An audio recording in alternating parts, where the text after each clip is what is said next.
ఎవరిని నేను ఎవరిని కించపరచట్లేదే.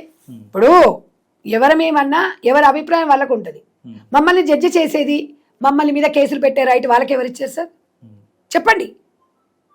కేసులు పెట్టొద్దు, నిన్ను ఎవరు ఏమనొద్దు, నిన్ను ఎవ్వరు దగ్గరికి రావద్దు అన్నప్పుడు మూసుకొని ఇంట్లో ఉండాలి. అవునా?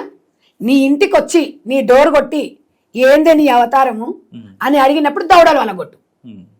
నీ ఇంట్లో చెత్తనంతా తీసుకొచ్చేసి ఇన్స్టాగ్రామ్లో పెట్టి సోషల్ మీడియాలో పెడితే వీళ్ళందరూ దీని గురించి విమర్శించినప్పుడు కేసులు పెడుతున్నామంటే ప్రజాస్వామ్యంలో ప్రజల ఎక్కడ పోతుంది ప్రజాస్వామ్యం అని అడుగుతున్నాం.